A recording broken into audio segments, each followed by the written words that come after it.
Welcome to Don't Panic Pantry. This is Don't Panic Pantry 2.0, in which we move into the new millennium by going into old media and putting it on YouTube.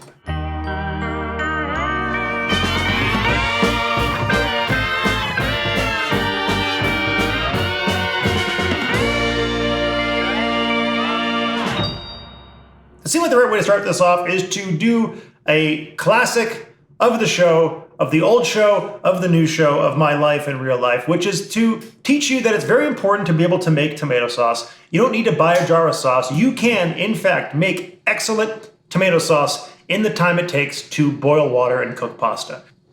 Can of tomatoes, good whole peeled tomatoes, any will do. These happen to be Bianco di Napoli, beautiful California tomatoes, not diced tomatoes, not tomato puree, whole peeled tomatoes will be better. We got some fresh basil, we got some fresh parsley, we got garlic, we got spaghetti, we got Parmesan cheese to finish, little chili flakes, little pepper. You can omit any of this. You could use dried basil, use dried oregano, no parsley, but if you got it, fresh basil, it's quite nice. For a can of tomatoes, you're looking at about 12 ounces of pasta, about 3/4 of a box. A pound of pasta serves anywhere from 2 to 8 people. No one knows. But a nice 12-ounce, 3/4 box, that's probably 2 people if you have a salad or something too. Or if you're my mother-in-law, it's enough to feed 8 people, and why'd you eat so much? Got this pan over here, over like a nice medium-low. We got the heat on for this. Open a can of tomatoes. We got tomatoes in here in the bowl. We'll use about 3 garlic cloves. If you want to smash it, you can smash it. I kind of like a thinner, like a sliced garlic for a pasta like this. Oh, the garlic's taking too long. The premise is ruined. And then just a nice rustic thin slice. We don't need to go all, not even that thin. Olive oil in the pan, just enough to get a nice little coating in there. Garlic in, sizzling and bizzling, as we say. A little razzle dazzle. I don't like a little light golden brown is good. I don't want it to be caramelized or dark brown. Meanwhile, while that's going on, let's crush our tomatoes.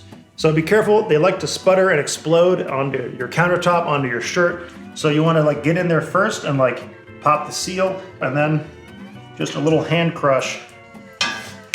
This is simmering away. Now that it's kind of got a little bit going to it, I'll add a little pinch of red chili flakes. Not enough to make it spicy, we're not making a arrabbiata, but a little bit of heat just gives it a little accent. And then sometimes just to get a little bit of the basil flavor in the oil, I'll take a few of the leaves and just throw them in now. And if you're using dried herbs, you would put them in now also. That's it, they're ready. Let's add our tomatoes.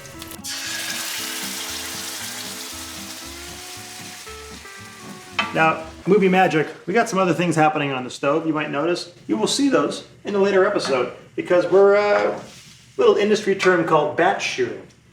It's where you shoot them in a batch. Not that exciting. But season as you go, a little salt, a little black pepper. I like the chili flake and a little of the black pepper in it. I'm just gonna bring this to a nice little simmer.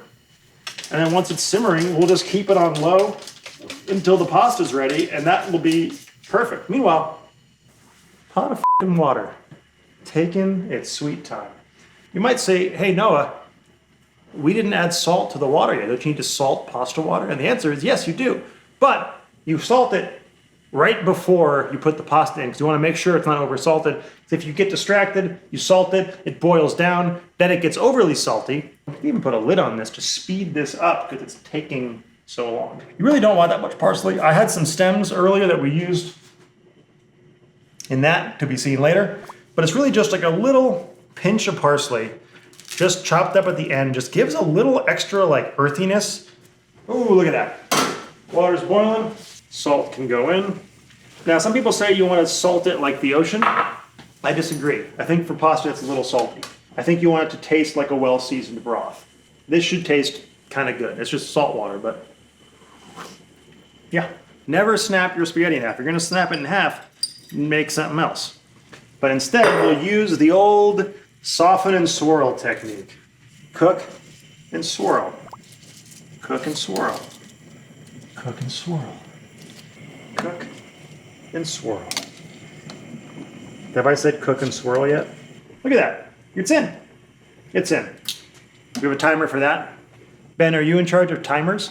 Also? Yeah, there'll be one right there. People sometimes think that you need a lot of water to cook pasta, but actually that starchy water is what you want. So when we combine this pasta with this sauce, a little bit of that starchiness in the water that's going to keep it with the pasta is going to help it combine together. Well, well, well. Look who emerged. I'm off camera. Yeah, you're off camera.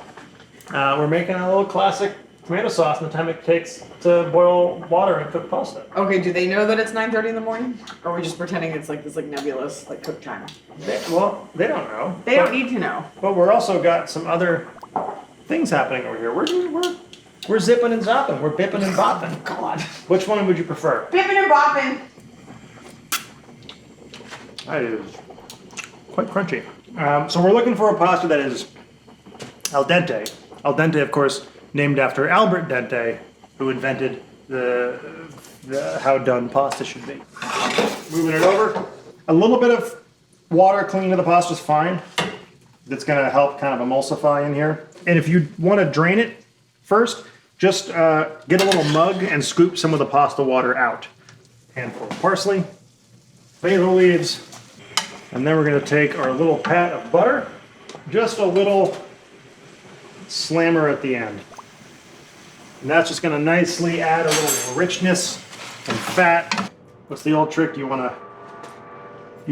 twirl the bowl.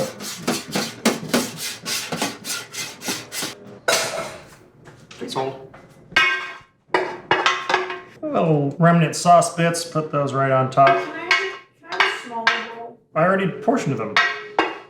Want me to take it out? Yeah, and put it in a small bowl. I'll get the bowl. No, come on. No. Already made and portioned. I'll eat your leftovers. A small bowl. No. What do you call it? A little cheese duster? A little parm duster? Parm slammer? Is that a slammer? If that's a slammer, then what's It's a not slammer? a slammer. It's a parm duster. Throw a little basil on there. If you can pick out the little tiny leaves, it's like extra pretty. If you want to just go like... What about when bartenders take the basil and they slap it? Like they slap the mint and they That's put for it on? like a cocktail. Why not? Wait, why not? Can I just do one? Sure. You take it and you slap it to wake it up and then you rim it. Rim it. Why wouldn't you do this? You want a little finishing oil. If you got nice olive oil to finish, it's a nice thing. What if you don't? What if you just have regular olive Then oil? use regular. Whatever you're using to cook with is fine. Is this the pretty one? All right. What about Ben? What about the cameraman? Ben can eat after he's done. With his job. Set a timer for when Ben can eat.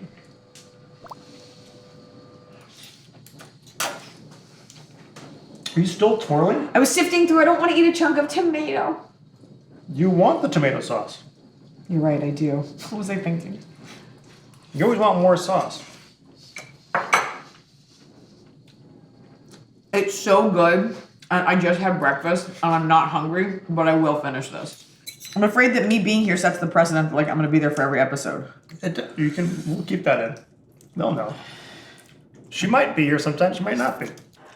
And remember, tasty times. Call for tasty measures. Tasty times. That's it, folks. We made spaghetti marinara.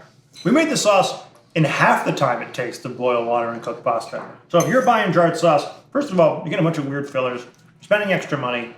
There's like sugar in those and corn starches and weird stuff. She's off camera now, folks. This is the superior way. I think that's it, right? Is that our sign off?